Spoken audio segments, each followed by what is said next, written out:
Good evening, Redbird. Thank you for being here with us tonight at our Redbird Table Talk, How Representation Matters.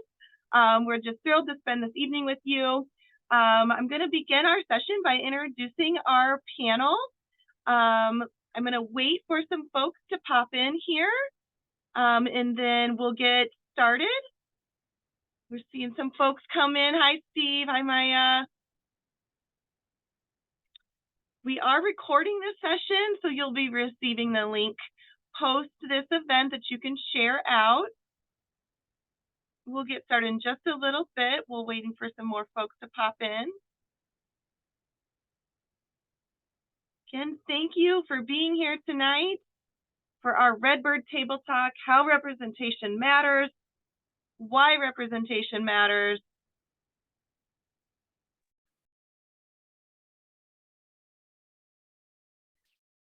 Before we get started, I want to just remind anybody if they've got a question to feel free to pop it in the Q&A, and we will have opportunities throughout our presentation tonight, our chat tonight, to address those questions. So you can feel free to add questions in that Q&A throughout, and we will be monitoring those and addressing those throughout. I'm going to go ahead and introduce our first panelist. Our first panelist is Christina Westbrook, class of 2014 at Illinois State University. Christina is a trilingual holistic health coach. She identifies as an Afro-Latina artist that focuses on psychotherapy and works from an expressive arts multi-module approach, specializing in art and dance and movement therapy. She is also the author of Aligning Your Inner Self Meditation Journal. She attained her Master's of Arts in Art Therapy from the School of Art Institute of Chicago, known as one of the most influential programs in North America and internationally. Christina also graduated from N92Y Harkness Dance Center's Alternate Route Dance Movement Therapy Program in New York. Christina is the CEO and founder of two mental health companies, Fontanelli Art and Aligning Your Inner Self. Fontanelli Art LLC is a mental health and creative arts wellness company that aims to serve communities by providing art and movement-based approaches to professional development, mental health awareness, and community cohesion to help you align your inner self. Aligning Your Inner Self provides one-on-one coaching to help individuals strategize effective ways to shift your life to live a purpose-filled life. Christina currently serves on the Alumni Association Board of Directors, Red, and Diversity, Equity, Inclusion Committees. Help me welcome Christina. Next on our panel is Kiana Barrett, class of 95. Kiana has over 20 years of government affairs and community engagement experience with a proven track record of raising over $1 million for campaigns and organizations. Additionally, she is well-versed in developing diversity, equity, and inclusion verticals, along with communications and cultivation strategies, which are currently used by press secretaries on Capitol Hill and organizational thought leaders across the country. Her vast tenures in crisis communication and leadership development have resulted in the placement of articles and editorials in a range of news platforms while shaping corporate value systems with internal and external stakeholders. Please welcome Kiana. Next on our panel is Josh Crockett, class of 21.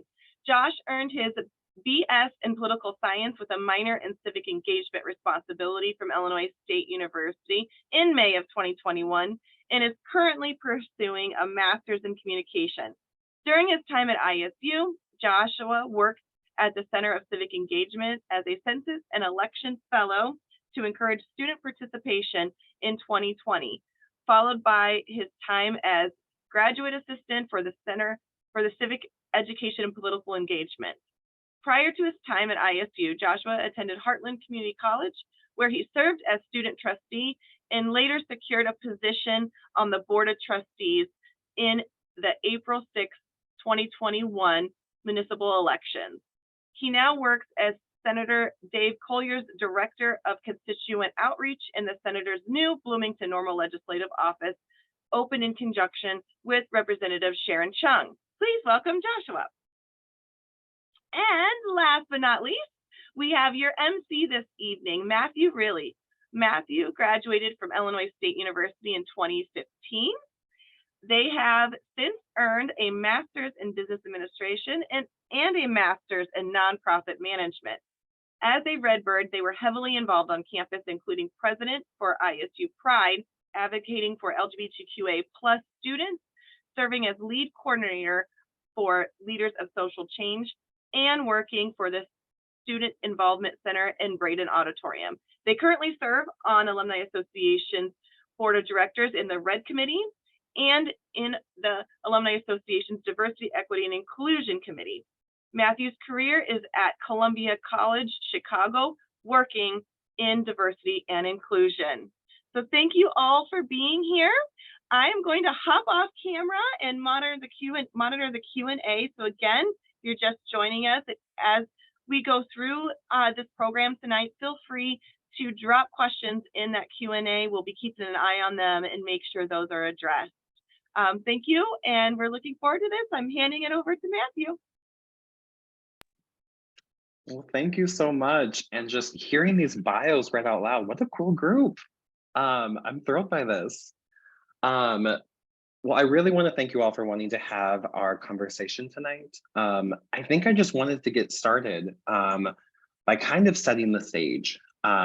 As we planned this event for tonight, and particularly how we wanted to frame our conversation, we really wanted to name what we mean when we say representation matters.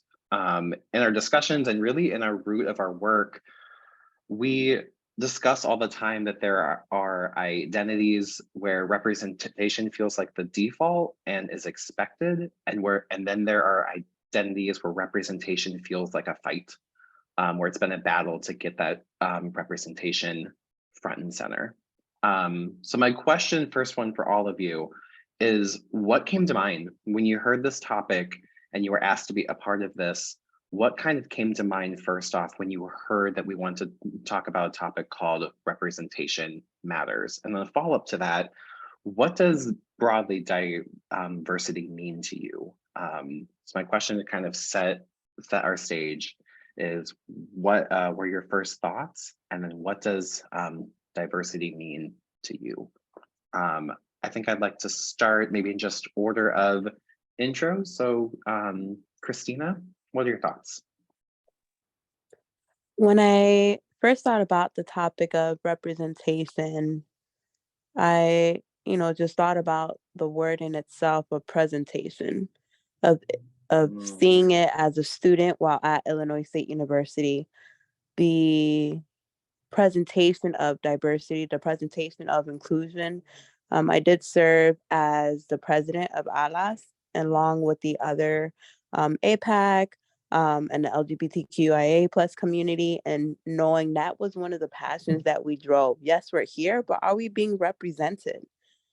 Is there anything that needs to be changed on campus, within classrooms, within SGA, Student Government Association, that allows us to feel safe, that allows us to feel seen? Are we seeing ourselves in our teachers? Are we seeing ourselves in our classrooms? And being able to continue to serve as an alum and continue to do that work, it definitely is an honor to be able to represent an ongoing tradition post my time as a student. And just thinking about the pride that comes up with feeling represented, with feeling seen, and the impact that it had on me in particular as a student.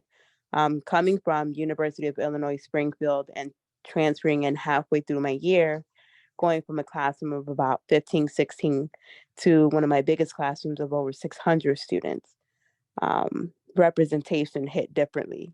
I definitely thought I didn't matter, it was too big of a classroom, it was too many people. But then that's where I found my voice, through those different community and organizations. And so I would say for me, if for me, because I did not feel represented, I saw other groups that were looking for the same thing and said, how do we put our stake in the ground and say, hey, we need these things? And there's nothing wrong with asking for that. There should be no shame or guilt associated with, hey, we need more programs, we need more budget, we need more events, we want to do more collaborations. And so looking at the mental health aspect of inclusivity, not just racial, but it's so much bigger than that.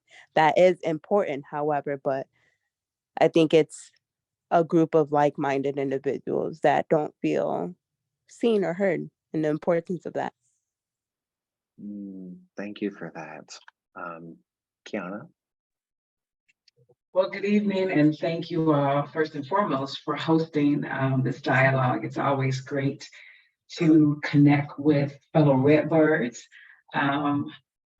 Your question as it pertains to representation, as a student at Illinois State several years ago, I had the pleasure of serving as the president of the Black Student Union.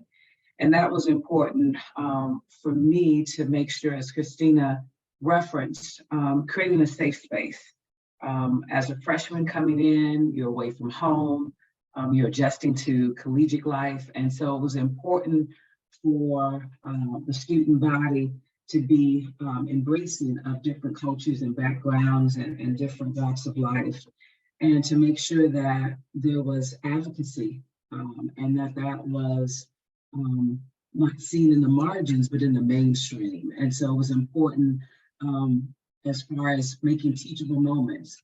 I wanted to make sure that not only were we learning in the classroom, but we were learning on the quad and learning in other diverse settings, and making sure that representation was permeating through all levels of the campus and the community at large, because considering Bloomington Normal, an area that does not, at the time, did not have a significant population of African American residents. So making sure that, when we ventured off campus, that we were able to integrate ourselves in a way that would be welcoming, and that would again create a sense of community. When I think about diversity, now as a professional, work in the commercial real estate industry, which is woefully underrepresented by persons of color and women. And so having very intentional strategies to make sure that diversity, equity, and inclusion is not just an acronym that has now become in vogue, but it's about creating values and really making sure that companies and the communities are really understanding that there is such value in having unique perspectives that are brought to the table, and for us to identify ways that we have more common threads and similarities. And so I think that diversity, it's exciting that that is a topic that is resonating more and more, but it's about really creating sustainable initiatives that are going to really make sure that we create an atmosphere that's going to be inclusive and as a mainstream principle.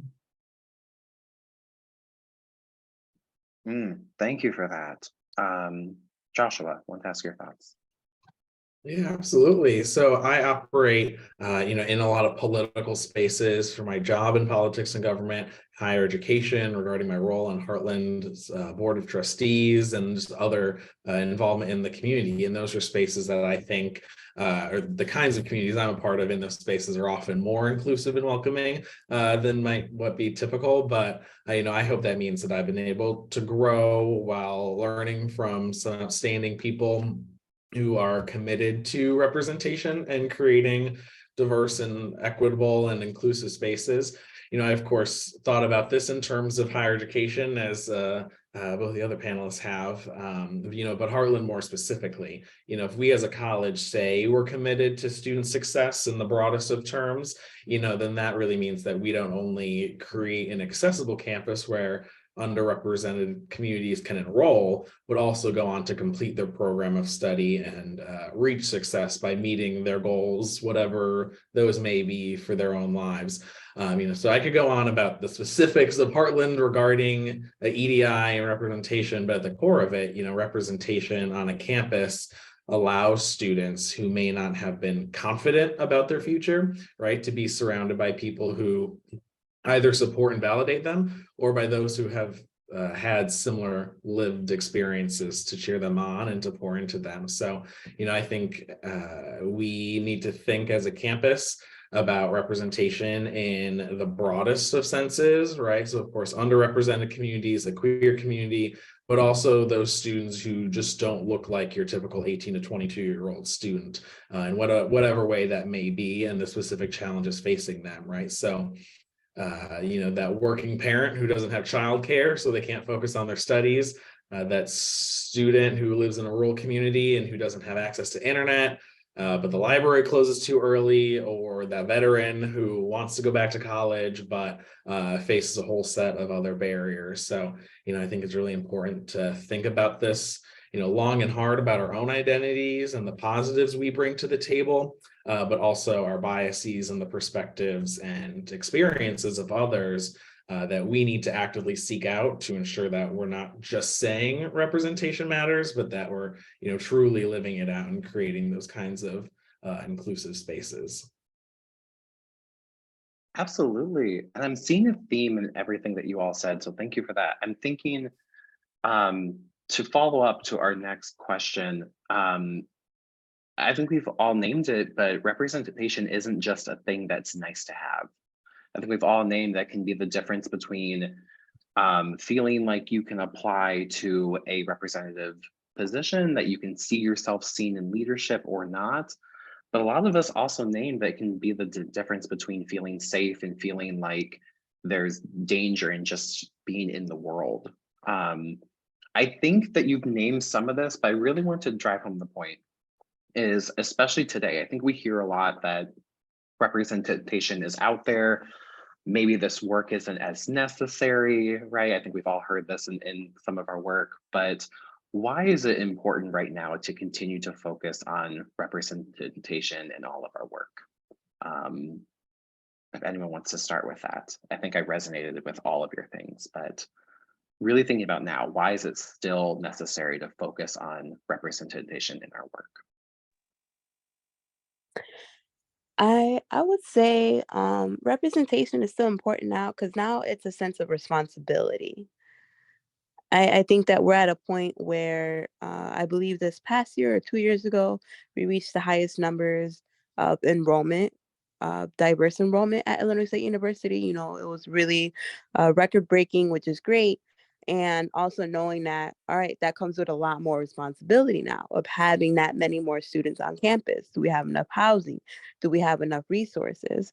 I think that there's still some work that we can do, and that's going to be at any university, especially in the counseling center, making sure that they continue to have more representation and more diverse counselors in the space where students of all color and backgrounds can go and not have to explain themselves or have to critique themselves in order for someone else to understand. But I know programs like TRIO and student services student support services allow to create that safe space. And I know that there's a lot of work that we need to do to support the staff because now there's a lot more responsibility on them, especially when it comes to mental health. A lot of breakdowns, a lot of trauma that are now being used as words to identify. But I believe that it's very, very important to know that fundings need to be added to these curriculums. Staff need to get supported in these areas. But I am really proud of the work that Illinois State has been able to do to be able to stand out from other universities, especially when it comes to programs and housing. They've been very open and they've been able to expand from my experience there. And so I'm really grateful for that. And that's what I want to focus and highlight on of the growth that Illinois State has been able to do.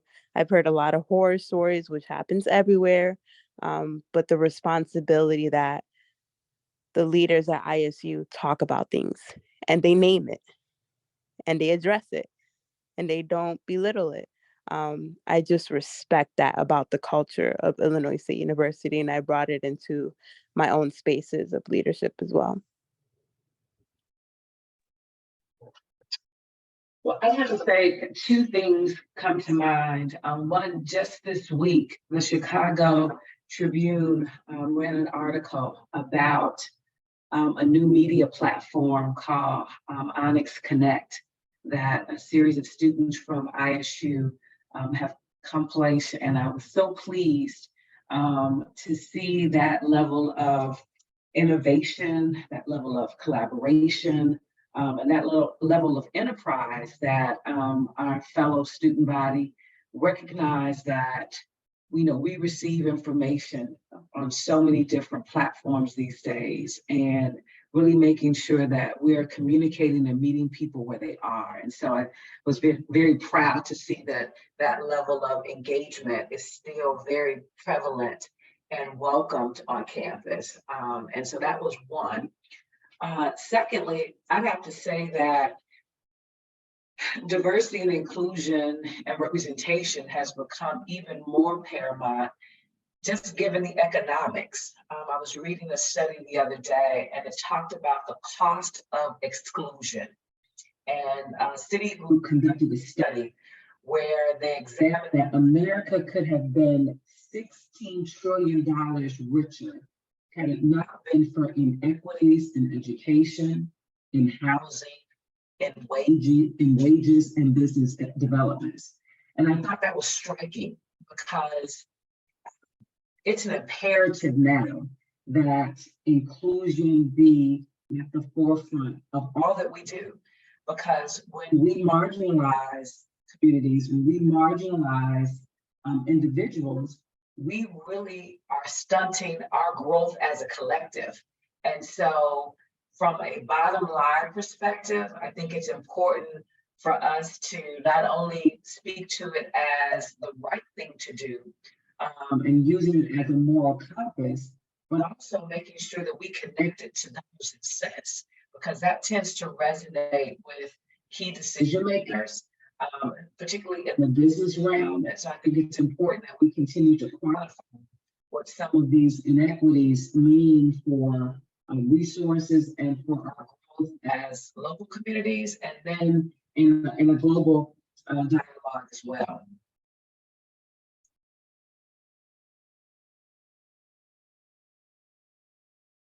Yeah, absolutely. Yeah, I love everything that was just said, and I completely agree that those dichotomies that were kind of presented in the question are really hard to navigate for folks, because it really is about personal safety in many situations, right? So what companies will welcome me as an employee, or will the town that my university of choice is in be welcoming to me or other people of color? Will my landlord discriminate and evict me if they find out I'm gay, right? So there are so many questions rushing through the minds of so many people's heads every day about the decisions they might make for their lives and safety. So, I think it is important, when we're positioned to make an impact on a community or in an organization, whatever it may be, it is so important to take that seriously and know that our decisions impact others, whether organizationally or individually, one-on-one. And, it is unfortunate that there are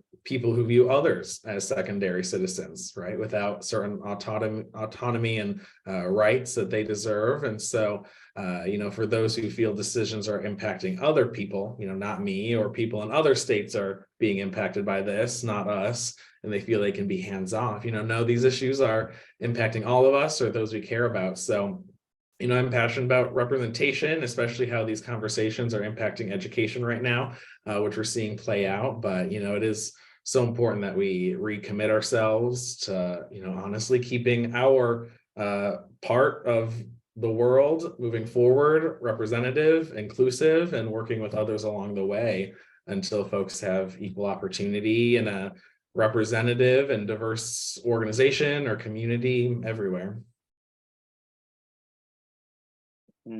It really struck me how you all named, I think, just having more representation, having a more diverse group of people, whether that be through work, friend group, anything, just the result of that just feels better. The work feels better, the outcomes feel better, the representation and the viewpoints feel more inclusive.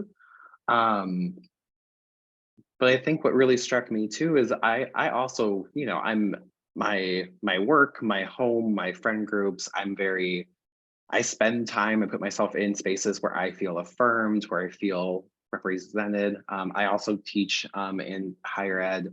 I'm careful to tell students that we've created this kind of really special place where your identities are affirmed, where almost every identity you can think of is present. And we recognize that if you leave our walls, that does not exist in the world broadly right now. I think really naming that the work is still very necessary can feel very heightened. I appreciate that I heard that from you all too. I want to follow up. It really struck me, Christina. I wanted to start with you because what struck me is a question I wanted to prompt, and you start to say this is more representation in a body, in a workforce, in a group, anything like that, doesn't mean that our work is done. Doesn't mean that just because you have a diverse group that your work of inclusion is, you can kind of put a period on it. My question is, what sort of reflections or supports do a more diverse group need to do the work together? What sort of work needs to be in place to support a representative group of people? Without disclosing the specific department, I would say a year or two ago, I was going to be brought in to do some diversity work, some DEI work, and surrounding it with mental health. And it was at Illinois State University, but I do believe that this is happening at other universities as well. One of the major issues why I didn't take off was because more than half of the staff members and teachers didn't think it was necessary. And that was very, very alarming for me. And so realizing that with the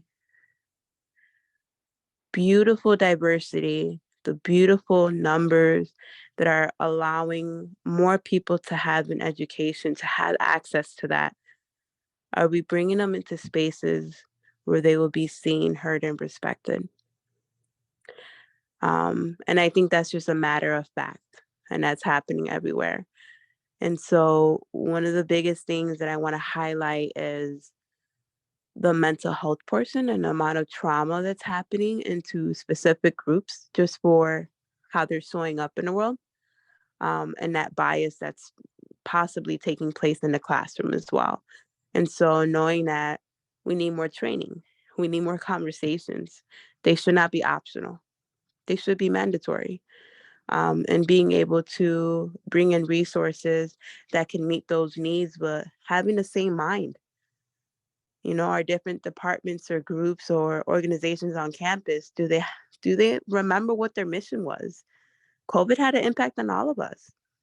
Are they still feeling that passion that they had before they wanted to go into this field?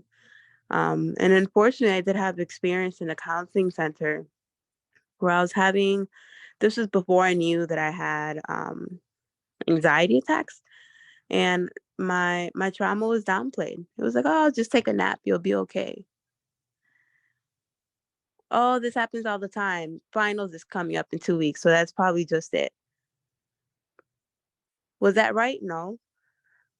But also, they had hundreds of students signing up for 15-minute slots. And so I'm not blaming that specific person. I'm blaming the system that they were in. They were overworked, undervalued, and I think the biggest thing is just boundaries. We need to normalize setting boundaries in all spaces. There's nothing wrong with setting boundaries. There's nothing wrong with, naming our capacity, what works and what doesn't work. I want to make sure that as a whole, in all the work that we do, we don't get so caught up in how good it looks, but doing it effectively and making sure that we're keeping impact is number one. And so just highlighting that if we can set boundaries, that will go a long way. Asking questions and setting boundaries should go hand in hand. Ask the students what they need. They'll tell you, especially non-traditional students. I was a non-traditional student. like, yeah, I'm not 18 anymore. These activities don't help me. This workshop doesn't serve me. And so just want to emphasize on that setting boundaries, normalizing mental health, and just asking people for what they need would save us so much time and energy. Thank you for that. Before I follow up, I wanted to name how much I appreciate naming that representation matters, that having representation in a group means there needs to be a more reflection on what mental health can mean. It brought to mind just a couple of weeks ago, I was talking with a student of mine, and I'm in Chicago. I live on the south side. The student lives a couple blocks from me. And they were talking about how there's been a lot of discussion among gentrification, among industrial pollution, among anything like that. And the student shared with me, they were like, there's been discussions in our neighborhood about where this metal shredder should be, this big industrial plant to come into a neighborhood, to be placed next to a school, to be placed next to homes. That's been in our news for years. And the student came to class saying, like, to hear that this was being brought to my class or being brought to my home, what I needed was faculty and staff to name that this was a pattern, that this is affecting my mental health, that this sort of impact on my community, my family, on the people that I love is not this isolated instance, but a pattern of abuse for generations. And I think it led into a conversation about, I really need the representation. I really need to be seen, that this experiences I'm hearing needs to be seen as mental health, that needs to be seen as, am I affirmed or am I cared for? And of course it led to, I don't get this everywhere. I don't get certain faculty saying, I resonate with that this is something that might really stop you in your tracks or not. But I just want to name, I really appreciate tying mental health to something that's when we focus on in representation. But I wanted to hear from our other two as well. When you think about what a group focusing on representation needs to have, what are some other things that come to mind? Well, I think, there has to be strong conviction, because in many spaces and places, you may find that you are the lone voice that is raising the flag for issues of inclusion. And, that can be a lonely place. And so it's important that, you greet that from a perspective of, why this is a necessity and why it is a right. And that is so important that even if you look across the table and you don't see people that mirror your appearance or your background or your views, that you utilize that as an opportunity to really speak, truth to power, and to really utilize your voice to help shape policies, to help shape initiatives, to even, broaden consciousness, because I think that is absolutely necessary. And so, when I think about, as I said earlier, the space that I'm in now as a career, it really requires that, you lead with examples and data points. And so that has been a tool that I have found to be of most importance, and to really be able to maximize the opportunity. I think given the social unrest that we experienced over the last few years has really placed a great deal of awareness around issues that we all knew were very paramount, but it was more convenient for them to be seen through the keyhole, and now it's a door. And so it's important that, we are advocating for spaces and places that are not just going to be solutions for the immediate, but are going to create some systemic change. It will create real opportunities. I am a mother of two, and so my passion around this is not just for me, but it's for the next generation that we're cultivating, and how critically important it is to make sure that they inherit a world that is going to be more embracing of differences, and to welcome that and to create those, equity spaces. And so I just think it's important that for every opportunity that we have to help change a mind, to help broaden perspectives, that we do that and do it unabashedly. But again, it's important that we have these sort of exchanges so that we can edify one another, strengthen one another, because like I said, it can many times feel as though you're on an island trying to shepherd this work in isolation. So it's important that we build a sense of coalition and community.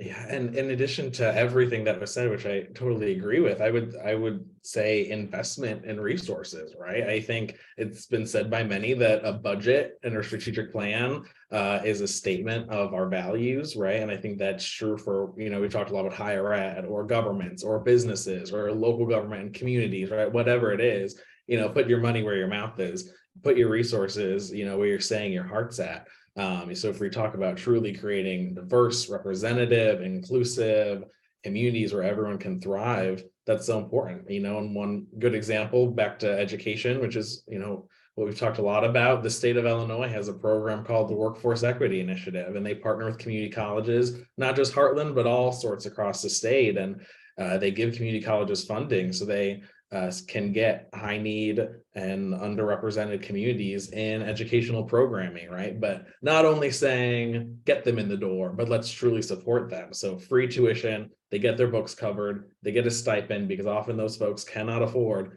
to go without a paycheck. So they get a monthly stipend, wraparound services of counseling. We talked a lot about mental health, success coaching, everything they would not possibly need, plus job placement. So then they were shepherded through this wonderful program and then actually get a job at the end. So I think, right, there's so much needed, but a big part of it is folks who can make the decisions to be able to say, let's invest in these programs, let's invest in these people and in our communities to really make sure that, we're doing what we say we want to do.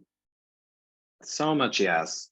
I really was struck by the systematic change that you all named. I think about it a lot. I think about especially the representation when I feel it. I often think about that it is come from work, it's come from advocacy, it's come from fights of folks way before me.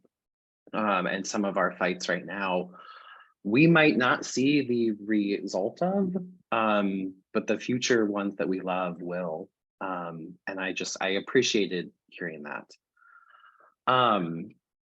I wanted to ask, Kiana, something you said really struck, and I'm hoping if I can start with you, is I'm sure many of us, if not all of us, have joined a board, joined a group, joined something intentionally to increase the representation that we wanted to see. That we see a board that is lacking in a position that we hold, identity that we hold, anything like that. And I just want to name that a lot of feelings can come up when we do this work, when we do that. It can be very powerful and it can be very vulnerable. I wanted to ask, for those of you who might be resonating with this, how has that felt? And can you describe kind of the vulnerable act of really wanting to be the one increasing representation? Great question. So at present, I serve as the Chief Diversity Officer for a real estate development company in Chicago. And in that role, it is one that is can be very satisfying, but it can also be very taxing. As I said earlier, I did not at the time have what I call a champion, someone that was able to advance some of the recommendations and strategies that I was bringing forth. And it was about really changing and challenging the status quo. And so that was an uphill battle. And so a couple of things that I had to do, and I still have to do, which I highly recommend. One is just self-care, because I always say, you know, when you're on a plane, they tell you, you know, put on your mask first. You cannot help anyone else unless, you know, you're in a healthy and whole state. And so given the artful approach that you many times have to take in presenting strategies and ideas, because we're creatures of habit. So if businesses have been used to operating under one guise, and now they are being encouraged to operate from a different perspective, as you can imagine, there's going to be some resistance to that. And so, you know, I always say that the work that I do, I'm not necessarily generating money for the company or closing deals. But what I am doing is I'm saving us money from lawsuits, from protests, and just from brand management. And so those are things that I had to really be strategic in how I made the case for this work. And fortunately, having some wins under your belt, again, allows for people to hear what you are advising from a different point of view. But I always say again that it's really about being passionate about the work that you're doing and recognizing that it is an imperative and that you have to continue to look for strategic ways, look for ways to build alliances with other like-minded individuals, but also recognize that it is going to be work and hard work. And I just think there's no substitute for that. But at the end of the day, you think about those, as you talked about, who've gone before us, who have really worked tirelessly for us to even be at this point. And so if our assignment is to continue to advance the needle and pass the baton, then I think that, you know, we're fortunate to be in a place to do that and should greet that with enthusiasm, but with a lot of prayer. And like I said, self-care.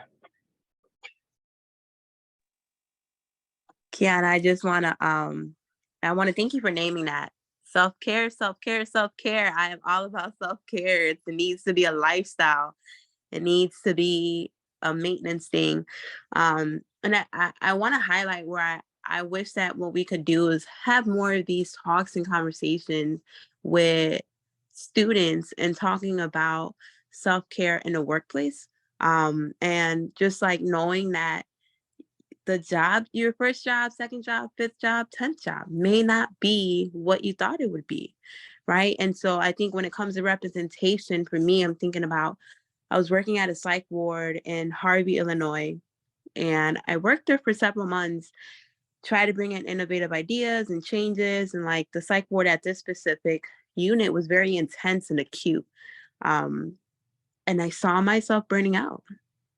And I saw myself trying to like amp up the other therapists and, you know, talk with the director and try to say, hey, we did it this way. Could we see what the results would be, like, just to be open? And I realized for the first time that I had to just bow out. And that was me taking care of myself. I saw that the system had been too securely in place. It gets complicated too with insurance and having people longer than they need to be. That's not anything I want to talk about, but just knowing that we may not get what we need from certain spaces, and that's okay. And we don't have to force. It's just like a relationship. We should never have to force anyone to care about us, to appreciate us, to love us, to want us, to desire us. And that's the same thing at the workplace too. And so being able to create that as a cultural norm of, when is it your time to go? And that's okay. It doesn't mean you fail. It means you did the best you absolutely could. And like you said, Kiana, passing the baton to someone else. And hopefully they can chip away just a little bit more. And so not losing ourselves in our battles of what we want to see, because it takes a tribe. It really does take a community. And we cannot lose our mental, emotional, and physical self in this fight. But knowing that it's okay to pause. It's okay to take a breathe, and it's okay to say, hey, I need help. This is a lot of work. We're trying to do hundreds of years of work in one conversation, one day, one interaction. So just wanted to really thank you, Kiana, for bringing those two things into the space and being able to normalize that we may not win at every battle. And that's not, the goal is to not win, but did we have an impact while we were there?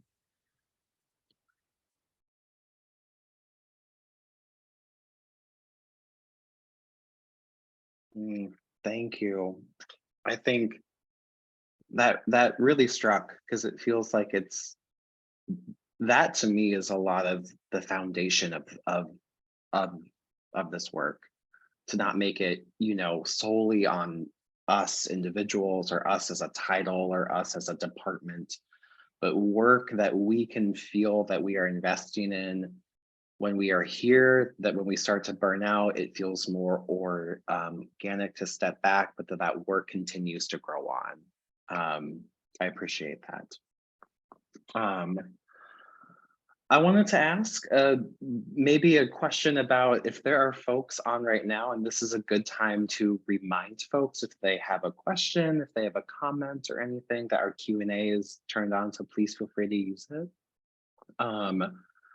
But I wanted to ask about if someone is listening and is resonating with this work, is resonating with wanting to increase diversity representation in the areas that they work in or that they spend time in, but don't really know where to start.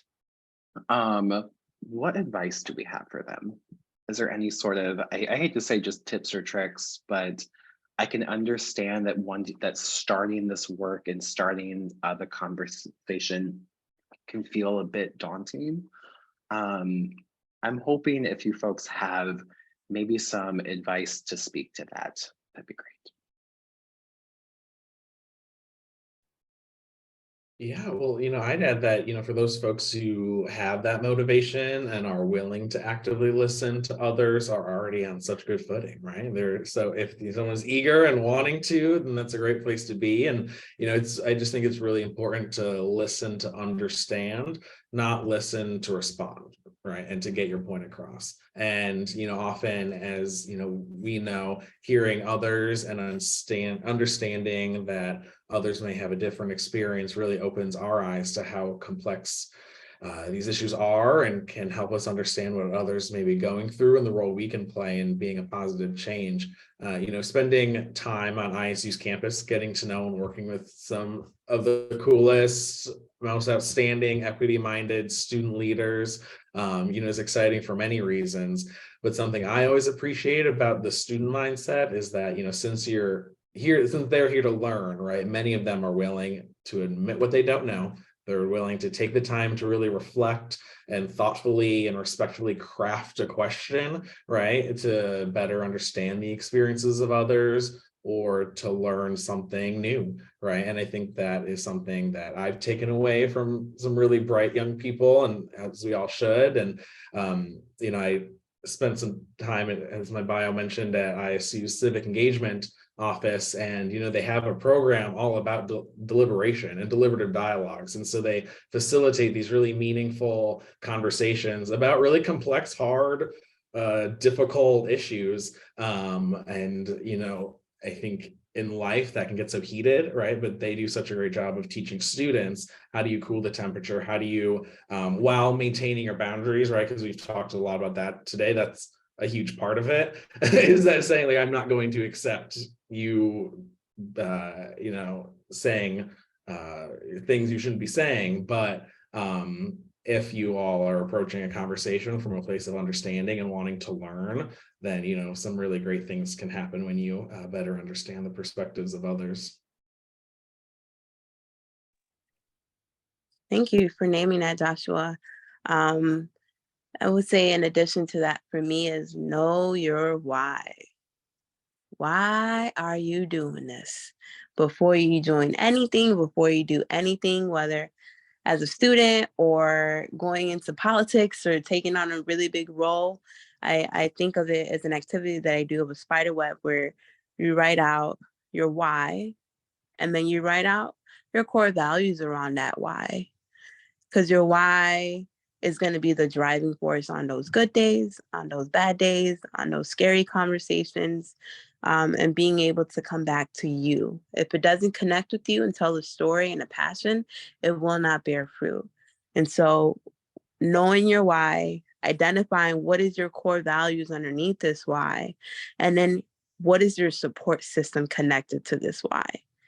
Are there at least 2 to 3 people that you can reach out to who may be doing similar work or have knowledge or resources that can be a part of your community to lean on, to go to be able to know that you have other like-minded individuals in similar work.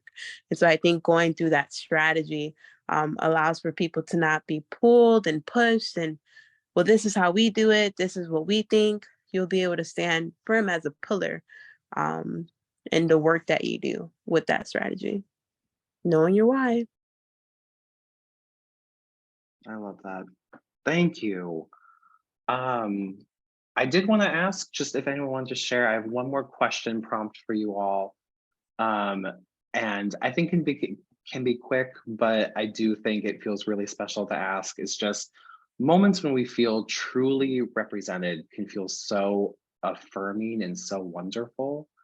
I'm wondering if you could describe the feelings that come up when you feel truly represented. What are some words that come up?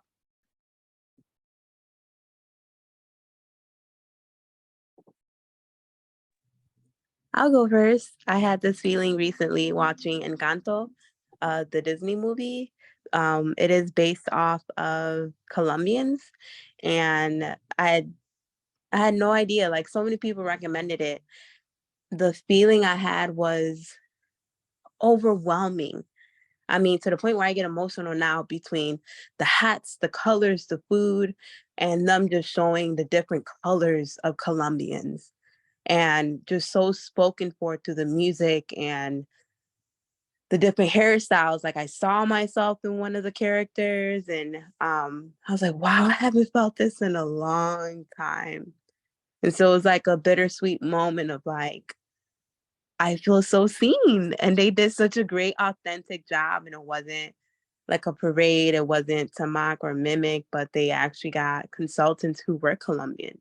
I'm like, wow, how much different would the world be like if we did this for each other to help each other feel so seen and represented? Um, so shout out to Disney and Encanto for giving me that feeling that I didn't know I was missing. So I have to say, I live in Chicago now, and we are on the precipice of a runoff election on April 4th. And so I am a huge proponent of voting. And so for me, my son just turned 18.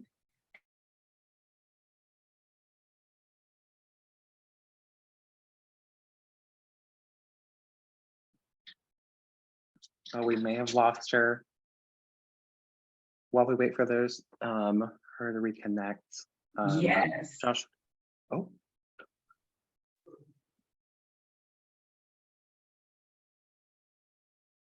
I think her sound might be going in and out.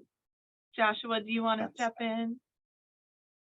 Yeah, absolutely. Well, I'm assuming I'm going to agree with what Keanu was about to say about the role of politics and seeing people who, you know, are putting themselves out there, and whether elected or just community leaders, right, who put in the work day in and day out, who represent so much good, and then getting to know them, getting to learn from them. think mentorship is such a important thing, and to find people that align with your values or share the same identity as you, and really learning from them about how they've navigated the world and how they're trudging forward to make a difference is always really special. Thank you so much.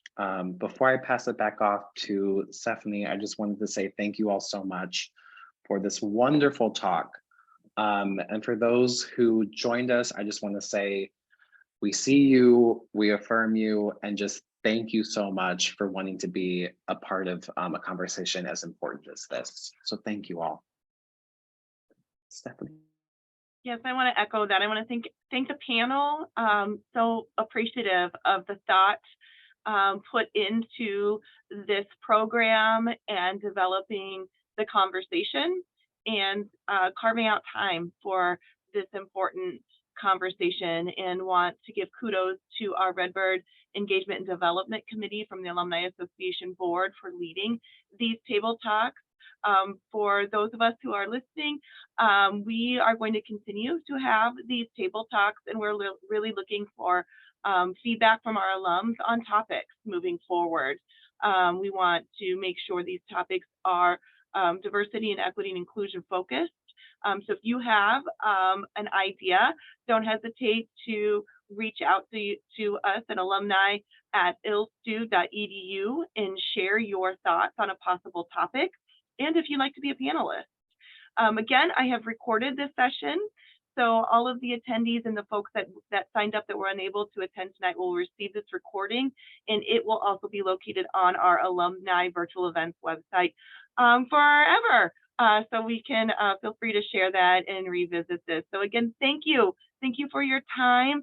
And we're going to do a little Redbird send off. So have a great night, and we hope to see you at our next table talk. Thank you all. Thanks, everybody.